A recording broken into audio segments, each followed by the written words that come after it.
Hi everyone, Coach Sullivan here again with MJS Coaching Football. My background is my 38th year coaching football. I've either been a defensive, offensive, or special teams coordinator, as well as a head coach at both the collegiate and high school levels.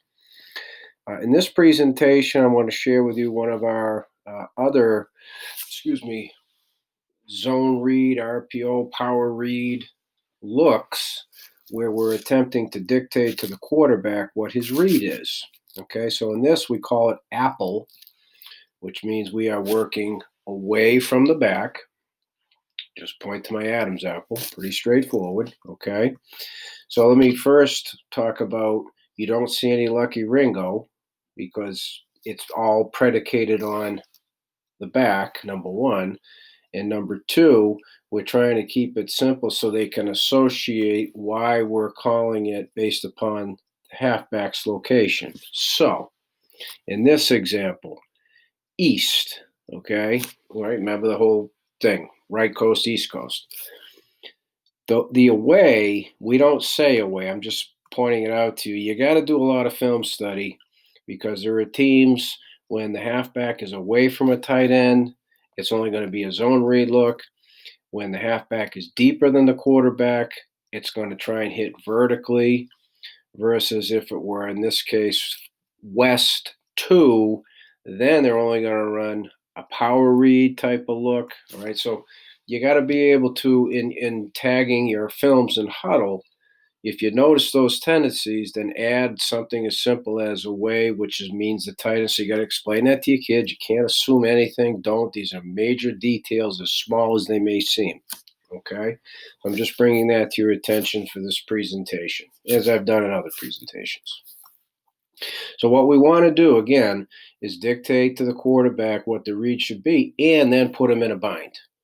So this is why we utilize the outside linebacker. Again, this is a sniper game, as it says in the top left, involving our outside linebacker to the offset halfback, which is another key coaching point. If, as an example, the offense aligns or the running back shifts to pistol, we say Omaha, it's off. Okay? Peyton Mann's not the only one to say Omaha. In fact, we've been using it 38 years, but he's just a little more famous than I am. Right? And then if he were in pistol, so we say Omaha, and then he shifts to here, east, and we say Bama, which means hey, it's back on, folks. Okay? So, and we're going to say for now that he came out in east, all right, and he just so happens to be deeper than the quarterback, which is perfect, which is what we were expecting, which is why we're calling Apple. When the back is deeper, there's a good chance they're going to hit vertically or even cut back into the B. Okay? Well, as far as the defensive line, they're all working away. So they hear east, they all know they're going left. If it were west, they're going right. Okay? And again, beauty of keeping your D line left and right. Stud nose and east, he's slanting B, reading the hip of the guard. So if the guard's not, he's bending. Right? That's a give read. Or keep read, excuse me.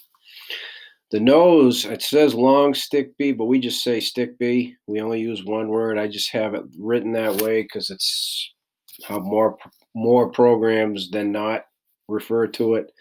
So our nose, as we call it, stick B, and the end in this case, opposite the halfback, slant C. Okay? So this should be a keep read, but now here's the thing. You're outside linebacker, so see my 3-4 base defense playlist, but the number 2 is way outside of 5, so he's detached at 5. On the snap, shimmying me is like a jackhammer, shimmying down, keeping square. He's telling the quarterback, I got you. So now the initial read is keep, but now the quandary, the dilemma, the outside linebacker is sitting there telling him, I got you. So he should give the football. All right, so now we've significantly cut down on the inside running lanes, including the cutback lane. The backer on the inside backer on the side of the back is playing static. So he reads the mesh. Should the back have the football, then he's going to fit in where needed. He knows he's got help here. So if, as an example, he bends, so now the B gap may or may not be open. If their remedy is to have the tackle fan out and block here so the quarterback can keep it. Now your inside linebacker has to see what the quarterback sees. Okay. If they just go full zone, as an example in this case, and quarterback keeps it, well, now he's the backer would be an inside quarterback, outside linebacker, dime, outside quarterback. So we have two on the quarterback. Okay. But the whole purpose of calling Apple is we're expecting the back to be deeper, so it eliminates the vertical run threat, gives us two on the quarterback. If the quarterback gives it, we have 1, 2, 3, 4, 5, 6, 7 to take care of that. Okay. I think we're pretty solid. And if the quarterback keeps it, he's going to be a full defender. So it's technically 8. All right. But that would be the reason we do it. And then if the back were over here on West, now they'd all be working to the right.